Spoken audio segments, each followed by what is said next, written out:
Trip behind him, the Cavaliers ready to perform in front of their hometown fans here in Cleveland. And, of course, they're still without Kyrie Irving.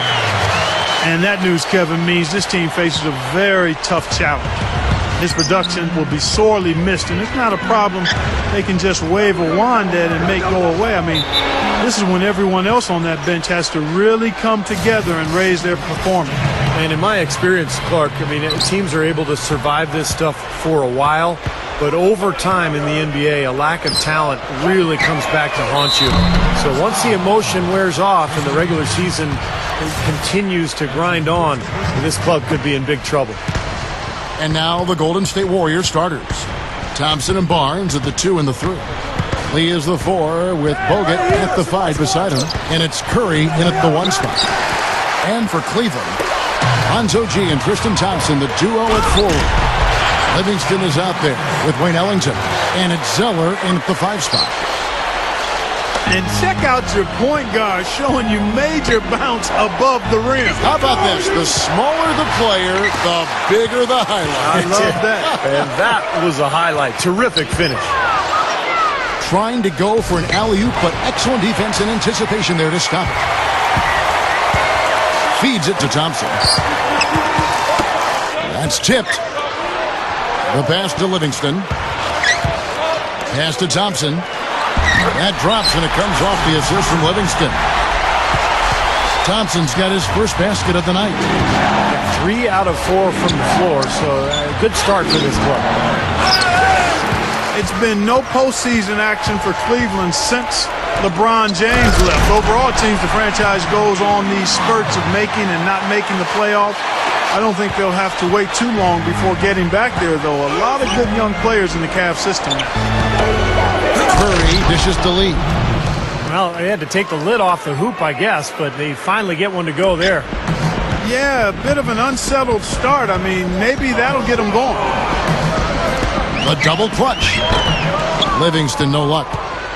Getting back, Clark, to what you said about Cleveland. Postseason not a problem for them, but the franchise still looking for their first championship. Well, they came close. Remember 2007, they made the finals, although they did get swept by San Antonio, but that was when LeBron James was around. And ever since the trade, or I should say the defection of LeBron, ultimately it was a sign and trade, but ever since LeBron left, they've been in rebuilding mode here in Cleveland.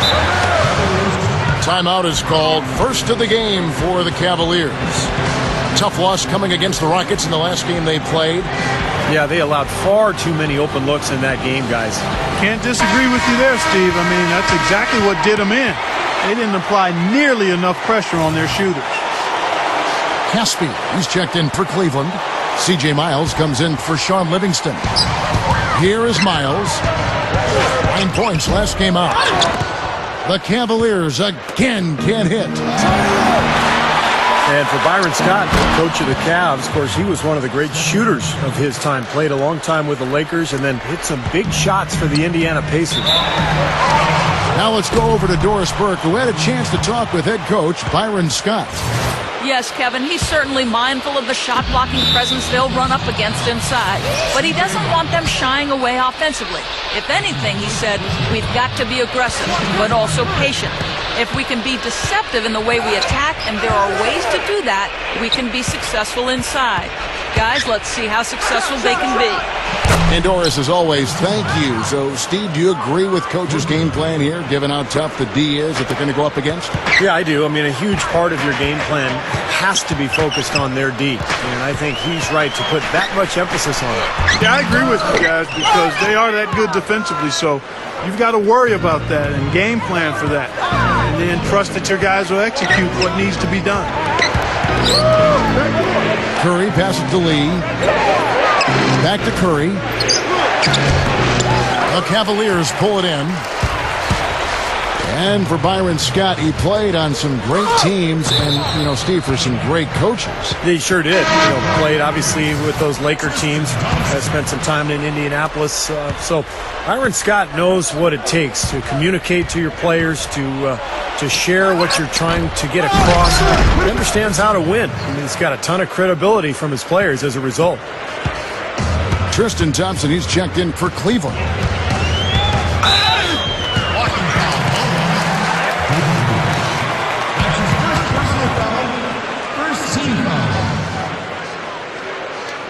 Garrett Jack is checked in for Steph Curry.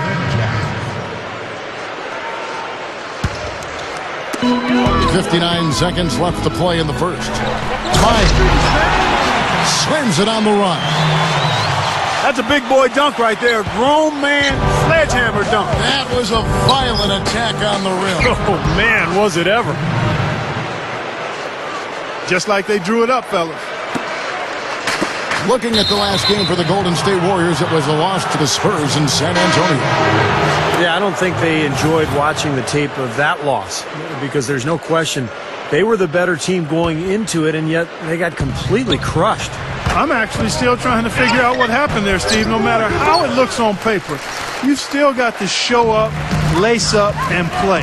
It looked like they just weren't interested in being there. A shot by Ellington, no good. Most of the time, that shot will go down, or the defenders have to make sure they tag it. Green kicks to Jack.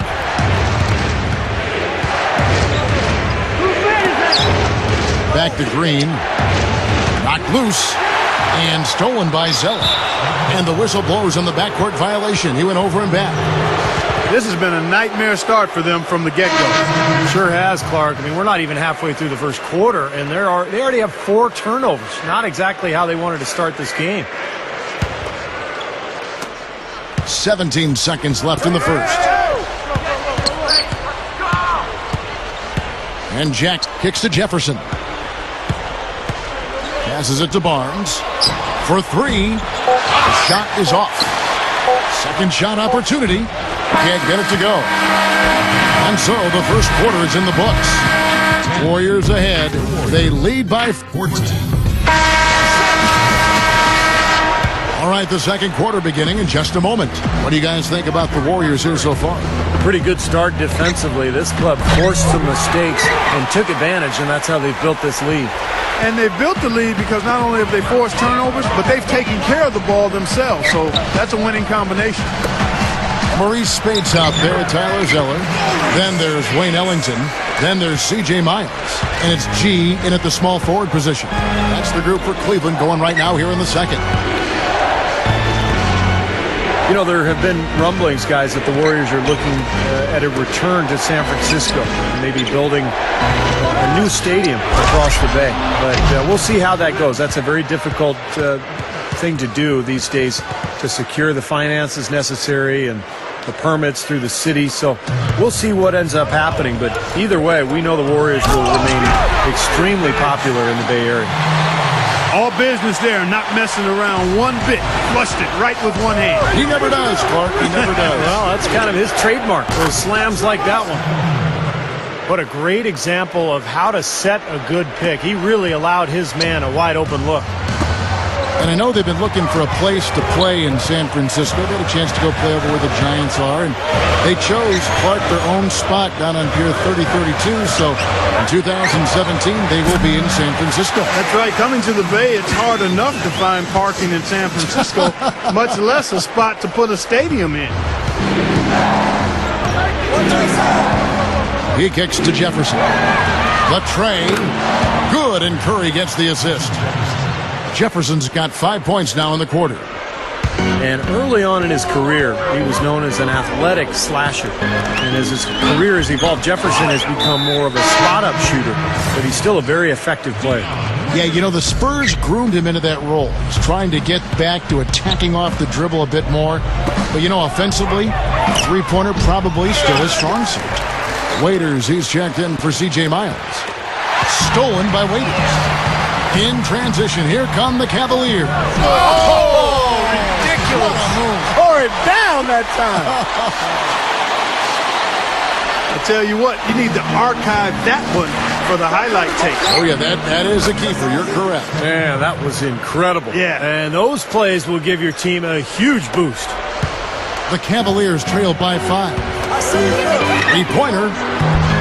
Can't get it to go. Warriors have gone 4 of 6 from the field here in the second. Well, you take a look at Dion Waiters out of Syracuse, guys, and I think he's got a chance to emerge as one of the sleepers of this draft. He's athletic, really improved his body his last season at Syracuse. He can score the ball. He's smart, tough, aggressive. I think this guy is going to be a heck of a player. First free throw is good. And Clark, you mentioned Waiters and his great scoring ability. I think he's also an underrated passer, almost a 2-to-1 assist-to-turnover ratio in college. He can really create for himself as well as others. And the Cavaliers making a change here. Thompson's checked in. How about the trade that Cleveland made a year and a half ago with the Clippers? They basically gave up Mo Williams. They got Baron Davis and the #1 overall pick in the draft, which turned into Kyrie Irving. So pretty good exchange there. They get the rebound. Outside for Curry. From downtown. And the Warriors miss again. The Cavaliers trail by 3. Waiters with the ball. And Curry picks him up defensively. Thompson dishes to Waiters. Dishes it to Thompson. And Tristan Thompson gets the whistle that time. That's his 3rd foul of the game. Already he's looking at his 3rd foul. I think the coach will probably look to sit him down until the 3rd quarter. Lee's checked in for Golden State. And Waiters over to help. Curry passes to Lee. Powers down the dunk. He's a bit short for the power forward spot, but his great leaping ability more than makes up for it. You know, the Cavaliers released Baron Davis, freeing up cap space. Davis, of course, eventually signed with the New York Knicks. It really helped him accelerate in Cleveland, Clark, the rebuilding process. And, of course, that being from where you're from, I'm sure you can really identify with what they're trying to do. And, you know, you have a soft spot in your heart for them. Without question, Cleveland is my hometown. I always want to see that team do well. And a fresh start, good young rookies, cap space, they're on their way. Here's Thompson. Lays it up, and despite of the excellent defense at that. I can imagine they're going to hear an earful about this next stop. I mean, that's 3 straight field goals given up right in the middle of the lane. Inexcusable. Well, defense starts at the rim. I mean, you want teams shooting the ball from the outside, and that's not happening. They're just giving up everything inside. Here's Waiters, and the powerful one-handed slam. The one-handed flush, very nice. Yeah, nice strong finish there. Just punched it home. Now here's Curry. With a 24-point outing in their last game against San Antonio. It's his first trip to the line. Well, you got to admire what he's been able to do at the free throw line this season, shooting better than 90% from the stripe. We've seen some obvious improvement in his free throw shooting since last year. And that one goes in. 2 from the line that time. Well, they're doing a nice job of drawing fouls here in the quarter and getting to the free throw line. You know, the clock might not keep moving, but constantly getting points from the foul line, that's a great way to maintain your lead. A little added hang time right there. Yeah, letting himself down easy, it looks like. Soft landing. Yeah, a little better for the knees, so I don't blame him. So the whistle blows on the shot, and 2 free throws for the contact right there. The Warriors have shot 75% at the line tonight, going 3 for 4. And in general, this has been a very good foul shooting team, about 79% on the season. One of the things they've done, guys, is taken pride in their free throw shooting this season, and rightfully so. He's taking care of business at the Close game as we wrap up the second quarter. Warriors lead by 2. Well, folks, stick around here at halftime for the halftime show at Damon Bruce for all the highlights from our first half. Here we go now, the start of the third quarter, welcoming you back in a closely contested first half so far. Really an incredible game from Stephen Curry. You know, all game long, he's gone right at defenders, creating contact, and he's found a way to get to the free throw line. You know, it might not be the prettiest way to tally up the points, but they count nonetheless. I mean, the fourth quarter's coming up, and he might get some guys in foul trouble if he keeps dominating the paint like this. Kicking off the second half, here's Mark Jackson's foul. Lee is the 4 with Bogut at the 5 beside him. Thompson and Barnes at the 2 and the 3. And it's Jack in at the 1. Barnes kicks to Lee. Buries it down low. Lee's got the opening bucket to start the second. Oh, get it! Oh, watch out now. Man, oh man, finishing with flavor. Yeah, he put